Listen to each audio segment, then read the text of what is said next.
Bonjour, aujourd'hui je vais vous parler de mon roman Le violoniste. En fait, je vais vous lire un petit extrait. Je vous dis 3 mots, 5 mots de mon roman. Donc, Le violoniste, coup d'archet, c'est l'histoire d'un virtuose qui est aussi un goujat avec les femmes. Et un jour, avec une conquête, ça se passe mal. Il commet un meurtre et il essaie de les dissimuler. Et plus il essaie de les dissimuler, plus il s'enfonce dans une véritable toile d'araignée. Voilà l'histoire. Ça se passe à Vienne, en Autriche. Et les passages que je vais vous lire, en fait, se passent à Salzbourg pendant cette période-là où il y a des très beaux marchés de Noël. Franchement, si vous avez l'occasion d'aller en Autriche pendant cette période des fêtes de Noël, c'est très joli et il y a des choses étranges qu'on découvre parfois dans les marchés de Noël. Donc, je vous lis. Petit extrait. Les années avaient épargné son visage de poupée russe.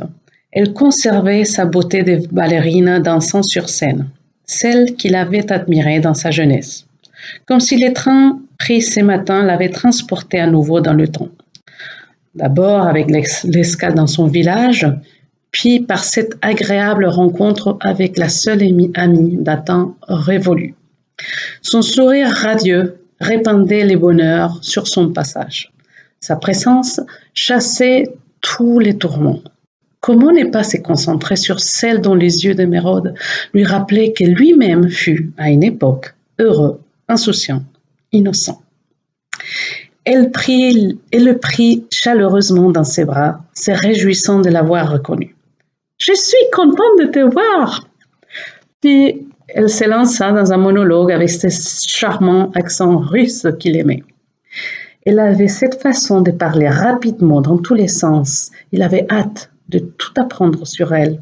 Qu'était-elle devenue? Et qu'est-ce qui l'avait conduite à lui?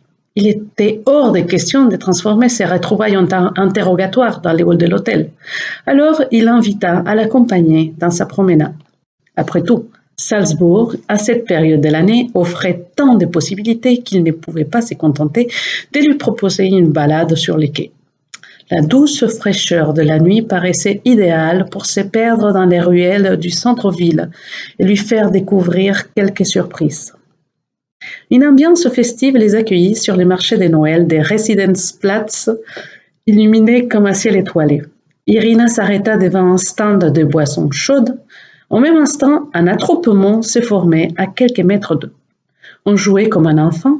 Franz l'attira vers la manifestation, d'où surgirent intempestivement des monstres poilus, dotés de cornes et des têtes mi-chèvre, mi-démon.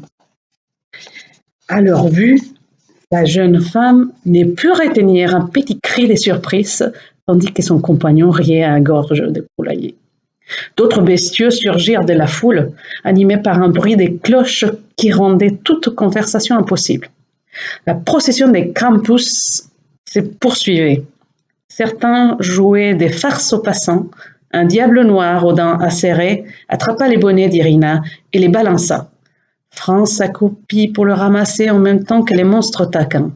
Ce faisant, il observa les terrifiants masques en bois et pensa à Karl. Son Krampus était apparu au moment même où il comptait effacer les traces de son premier crime. Karl, un démon surgi du néant pour les punir. Il avait toujours voulu rendre coupable Lily, alors que c'était lui-même le fautif. Revenant à l'instant présent, lorsqu'il remarqua une Irina hilare à ses côtés, il s'interrogea. Pourquoi n'était-il pas resté le même garçon qu'elle avait connu? Impossible. Trop d'amertume, trop de colère enfuie, trop de choses gardées en lui. Et c'est fini. Merci.